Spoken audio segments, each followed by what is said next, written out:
जी बिल्कुल, देखो अभी कंटिन्यूअसली ड्राई चल रहा है लास्ट 45 डेज़ से, और अभी जुलाई क्लान का जो पीक विंटर है उसका ऑलमोस्ट 25 डेज़ के आसपास ख़त्म हो चुका है, और यहाँ पे बिल्कुल ड्राई स्पेल चल रहा है। तो देखो आपका ये जो ड्राई स्पेल चल रहा है ये फर्स्ट टाइम नहीं हुआ है, ये इससे पहले भी हुआ है। 2018 का जो दिसंबर जनवरी था वो पूरा ऑलमोस्ट ड्राई था। इस तरह 2016 का जो जनवरी था, 2015 का जनवरी था, 2014 का जो दिसंबर था, 2007 का दिसंबर जनवरी था, 2003 का जो जनवरी था। तो बीच-बीच में आपका मतलब कुछ साल ऐसे विंटर्स आए हैं जिसमें आपका एक एक्सटेंडेड ड्राई स्पेल देखने को मिला है, खासकर दिसंबर और जनवरी के महीने।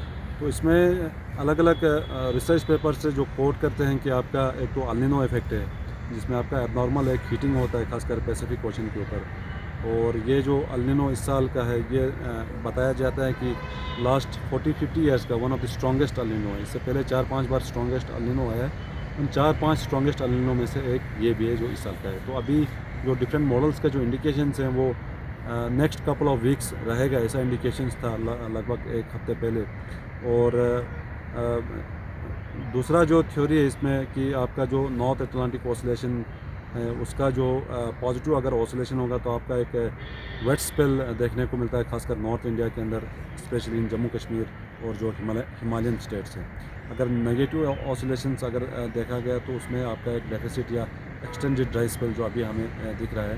तो इस टाइप के जो रिसर्च पेपर्स में कोट किए हैं, और इसी की वजह से और इसी के कारण जो आपका जो जेट स्ट्रीम है इसका भी थोड़ा सा नॉर्थ वर्ड शिफ्ट हुआ है। तो ओवरऑल जो आपका जो ग्लोबल एटमॉस्फेरिक सर्कुलेशंस हैं विंड का, उसमें जो है थोड़ा सा तब्दीली आया है, जिसके कारण जो है हमें यहाँ जो डब्ल्यूडीज आ रहे हैं वो फीबल डब्ल्यूडीज आ रहे हैं, और उसमें मॉइस्चर भी जो है मतलब मॉइस्चर की भी कमी है, और उसके कारण जो भी फीबल डब्ल्यूडीज आ रहे हैं उसके कारण जो है लाइट स्नोफॉल हायर रीच में ही देखने को मिल रहा है, वो भी लाइट स्नोफॉल।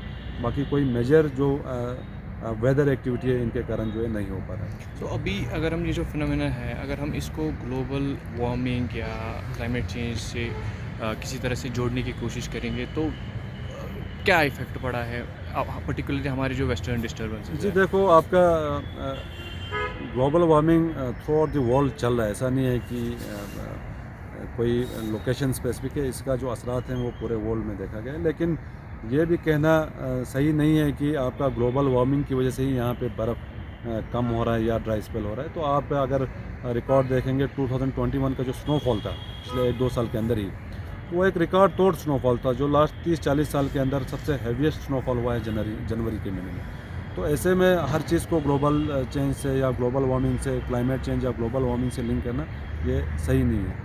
तो अभी जो एल निनो का जो इफ़ेक्ट है 4-5 साल के बीच में एक ड्राई विंटर हमें देखने को मिलता है, तो मोर और लेस जो है वही पैटर्न इस साल भी फॉलो हुआ है। और आने वाले दिनों में भी अभी फ़िलहाल कोई मेजर वेदर एक्टिविटी नहीं है। आज थोड़ी सी पॉसिबिलिटी है, खासकर 16 को जैसे फोरकास्ट था हमारा ऑलरेडी, और कुछ एक है इसमें लाइट स्नोफॉल की पॉसिबिलिटी है। बाकी 24 तक on an average weather dry रहेगा throughout Jammu and Kashmir, और 25 से जो है डिफरेंट मॉडल्स का जो इंडिकेशंस हैं उसके हिसाब से लाइट टू मॉडरेट स्नोफॉल की पॉसिबिलिटी है पहाड़ों के अंदर, और जो मैदानी इलाके हैं वहाँ पे बरसें। लेकिन अभी और क्लियरली और प्रिसाइजली हम बता पाएंगे during next couple of days के अंदर ही कि किस टाइप का ये सिस्टम रहेगा और इसका इंटेंसिटी और distribution across Jammu and Kashmir कैसा रहेगा। पूरे हिमालयाज़ में अभी तक ये वर्स्ट फेज़ है।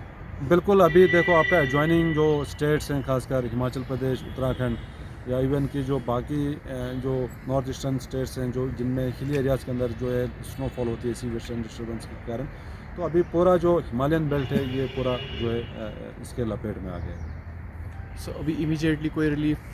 इमीडिएट रिलीफ का जैसे अभी आज थोड़ी सी फीबल एक्टिविटी हो सकती है कुछ एक पहाड़ी इलाकों के अंदर, बाकी वेदर जो है ड्राई है। कल से लगभग 24 तक on an average dry weather रहेगा, और 25 के बाद जैसे बताया कि डिफरेंट मॉडल्स का इंडिकेशन है उसमें थोड़ा सा वेट स्पेल की जो है उम्मीद हमें भी लग रही है।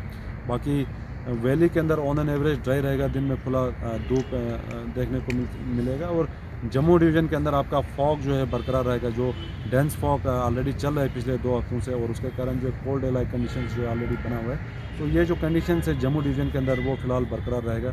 और फिलहाल कोई राहत की सांस हमें मतलब लग नहीं रहा है जम्मू रीजन के लिए। लास्ट जो हमारा स्की डेस्टिनेशन है गुलमर्ग है, वहाँ जी। पे स्नोफॉल कुछ भी नहीं है, जी। उनका रिलीफ वगैरह कुछ मिलेगा, गिरेगी स्नो या? देखो अभी ऑलरेडी काफ़ी थोड़ा सा स्नोफॉल हुआ था और वो स्नोफॉल जो ऑलरेडी निकल चुका है, क्योंकि टेम्परेचर जो इतने ज़्यादा हाई हो गए हैं कि आपका रिकॉर्ड तोड़ गर्मी जनवरी के महीने के अंदर देखा गया है। इससे 13 जनवरी को +15 के आसपास यहाँ श्रीनगर में रिकॉर्ड किया गया, जो लास्ट 14 ईयर्स के अंदर सबसे हाईएस्ट है। और इसी तरह कल गुलमर्ग के ये पहलगाम के अंदर भी 14.1 डिग्री सेल्सियस था, जो ऑल टाइम से जो हाईएस्ट है पहलगाम के अंदर। तो ऐसे में जो दर्जा हरारत भी बढ़ रहा है ड्राई स्पेल के कारण, ये भी कहीं ना कहीं एक कंसर्न है, क्योंकि जो ऑलरेडी स्नोफॉल थोड़ा सा हुआ है उस स्नोफॉल को भी पिघलने में कोई टाइम नहीं लगेगा। पर्टिकुलरली अगर आप गुलमर्ग मेंशन करेंगे अपनी बात में कि जी अभी गुलमर्ग देखो गुलमर्ग का जो अपर पार्ट्स हैं वहाँ पे थोड़ी सी स्नोफॉल है अभी भी, लेकिन जो लोअर पार्ट्स हैं या गुलमर्ग का जो बाउल है उसमें कोई स्नोफॉल फ़िलहाल नहीं है। तो थोड़ा सा अभी आज शाम को थोड़ी सी एक्टिविटी हो सकती है गुलमर्ग में, मगर मुश्किल है। कुछ एक जो हायर रीच हैं खासकर डिस्ट्रिक्ट बांडीपुर और कुपवारा के, वहाँ पे लाइट स्नोफॉल की पॉसिबिलिटी है हायर रीच में। बाकी as of now Zojila side में भी थोड़ी सी बर्फबारी हो सकती है, जोजिला एंड एडजॉइनिंग एरियाज़ के अंदर लाइट स्नोफॉल बिल्कुल मामूली सी हो सकती है। बाकी कोई major spell as of now till 24 जनवरी जो है फिलहाल एक्सपेक्टेड कहीं। कब तक गुलमर्ग